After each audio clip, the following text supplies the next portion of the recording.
Ratifying your minutes of all of your appointments, your membership therefore agrees with your appointment. Right. So here you got somebody that's doing a great job as your adjutant, and then suddenly they have a rift with their appointing authority, i.e. commander, and now you're out. This would clarify the mechanism that already exists in the Constitution and bylaw for a trial for that. So by rejecting this amendment, you're now almost empowering the King Arthur mindset at the post that the commander is going to fire you at any time. Can you imagine how those meetings are going to run by just saying, hey, you don't do what I want, I'm going to fire you? Yeah. Thank you.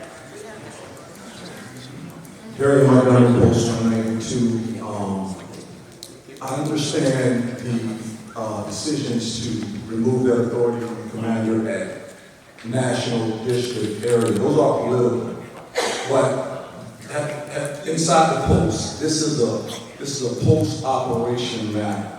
Okay, when you have an adjutant, it's not hand in glove with a commander. It affects post-operation.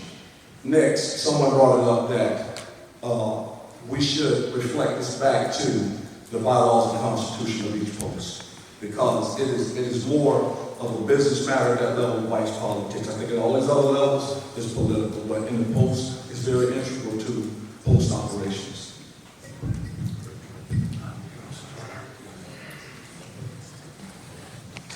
My objection to this resolution is very simple. How long between the time you start a trial till the trial's over and you can replace that person? As what's happened in many posts and happens every single year in a lot of posts in the Department of War, the adjutant gets lazy and stops processing memberships. That's a charge. He goes on vacation.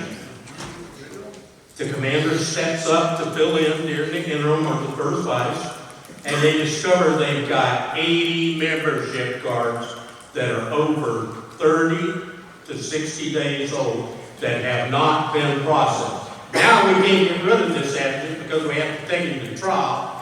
So you're taking away post discretion with this. Sam Taylor, Post 254. I have to disagree with my other people who've spoken, because I personally went through this process. I was appointed a service officer, sat on the executive committee. I had a disagreement with the commander, and at the next meeting, the commander came forward and said to everybody what a fantastic job I was doing, but because we disagreed, she wanted me removed. Our bylaws stated, even though you're appointed, you become an elected officer because you have to be approved by our executive committee. I support this bill because it took a fight with my friends to keep me in position, because my commander couldn't take somebody who had an opposing opinion for what she wanted.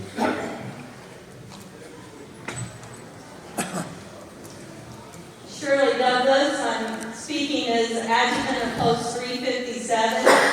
I just want to let you know, the people that you're endangering the most is your finance officer. I had a post that I was a member of, and I was doing the finances, and I told the commander, you can't do this because of this, and I showed him IRS rules, I showed him Florida statutes.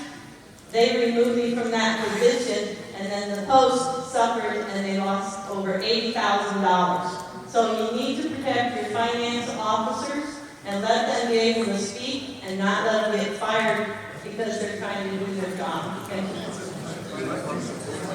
All right, we have a motion on the floor, and we do not have time for any more discussion. Can I just say this one thing that's important?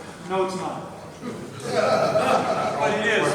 No. If your commander is making these types of actions, why don't you bring them up on trial? I did. Okay, that's all I wanted to say. All right.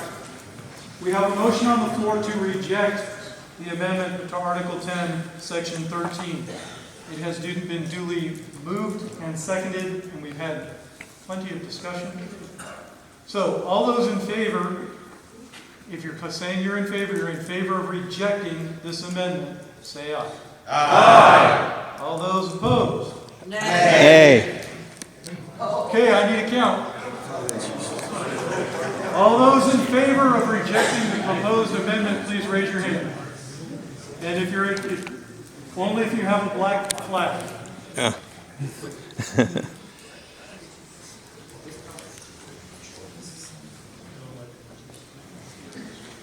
Hands down.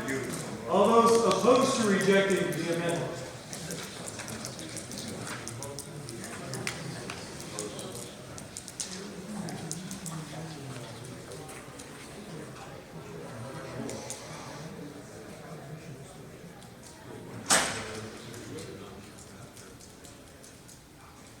So, do the ayes or the nays have it? The first group or the second? First group was successful. We have rejected the proposed amendment. Or we recommended rejection, I should say. Proposal number 7 is nearly identical to proposal number